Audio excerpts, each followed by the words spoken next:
గణేశాయ నమః. శ్రీ సరస్వతి నమః. శ్రీ గురుభ్యో నమః. భక్తులారా, వ్యాస ప్రోక్త భాగవత మహాపురాణం యథాతథంగా చెప్పుకున్నా. ఇందులో భాగంగా నిన్నటి వరకు 9 స్కందాలు పూర్తి చేసి 10వ స్కందాన్ని 65 భాగాలుగా చెప్పుకున్నాం. ఈరోజున 66వ భాగం చెప్పుకున్నాం. చెప్పుకునే ముందు వ్యాస మహర్షికి నమస్కరించుకున్నాం. అలానే ఈ క్షేత్ర పాలకుడైన హనుమంతుడి వారికి కూడా నమస్కరించుకుని సమర్థ గురు సాయినాథ్ మహారాజ్ కీ జై. శ్రీ సుఖ ఉవాచ ఏకదా గృహదాసీషు యశోదా నందగేహిని కర్మాంతర నియుక్తాసు నిర్మమధ్వ స్వయం దధీ యాని యాని గీతాని తద్బాలచరితాని చ దధి నిర్మంధనే కాలే స్మరంతి నాన్యగాయత. యశోదాదేవి ఒకసారి తన ఇంట్లో ఉన్న దాసీలకి తల ఒక పని అప్పచెప్పి తర్వాత కృష్ణుడి కోసం వెన్న తీయడానికి స్వయంగా పెరుగు చిలుకుతూ ఉంది. ఆమె ఆ చిలికేటప్పుడు అంతవరకు బాలకృష్ణుడు చేసిన బాల్య చేష్టలన్నీ కూడాను తలుచుకుంటూ వాటిని మధురమైన గీతాలుగా పాడుతూ ఉన్నది. అలా మామూలుగా పెరుగు చిలికేటప్పుడు ఎవరైనా సరే ఏదో ఒకటి పాట పాడుతూ ఉంటారు. తన కొడుకు చేసిన లీలనే ఆమె పాటలుగా పాడుతున్నది. క్షౌమం వాసః పృథుకటితటే బిభ్రతి సూత్రనద్ధం పుత్రశ్రేహస్నుత కుజయుగం జాతకం పంచ శుభ్రూ రజ్వాకర్ష శ్రమ భుజ చలత్ కంకణౌ కుండలీ చ చిన్నం వక్త్రం కవర విగళత్ మాలతీ నిర్మమధ్రా. మేలైన పట్టు వస్త్రం ధరించి ఉన్నది ఆమె.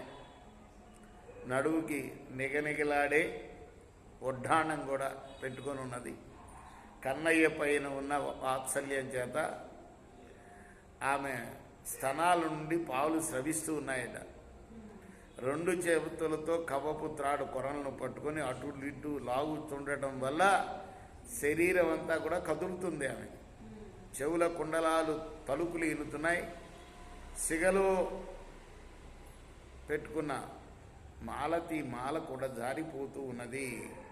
ఇంతలో తాం స్తన్య కామాసాధ్యమద్రంతిం జననీం హరి గృహీత్వాదిమంధానాన్యశేదత్ ప్రీతిమావహన్. మెల్లగా వచ్చాడు కృష్ణుడు ఆ పెరుగు చిరుగుతున్న తల్లి దగ్గరికి.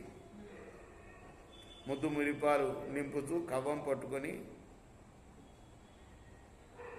తాను కూడా చిలకాలి. అంతే కదా, తల్లి ఏం చేస్తే పిల్లాడు అదే చేస్తాడు కదా. చేయటానికి వచ్చాడు.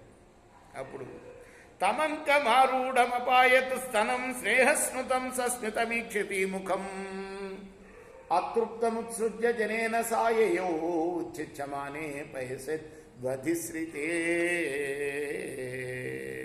వెంటనే ఒళ్ళో తీసుకుంది అమ్మ పిల్లవాడిని. పాలిచ్చింది. ఆ పిల్లవాడి చిరునవ్వులు చూచి మురిసిపోతుంది. ఇంతలో పొయ్యి మీద పాలు పెట్టిందేమో అవి పొంగటం చూచి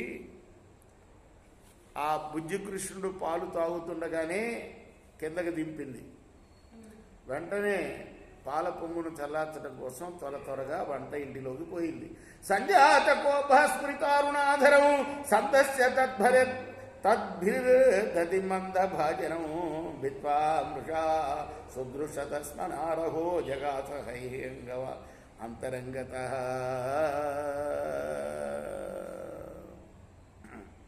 ఇంకా దొంగ ఏడుపు మొదలుపెట్టాడు. కన్నీళ్లు కారుస్తున్నాడు. పెరుగుతో కూడి ఉన్న కుండను మొనదేలి ఉన్న రాతితో పగలగొట్టేశాడు. ఇక నెక్స్ట్ ప్రోగ్రాం ఏంటి? వెన్న పట్టుకున్నాడు. ఆ చిలికింది వెన్న వచ్చింది కదా, చేతులు తీసుకొని పక్క రూమ్లోకి వెళ్ళిపోయాట. రేపు మనం మిగతా భాగాన్ని కొనసాగిద్దాం. కృష్ణార్పణమస్తు. సాయి కృష్ణ.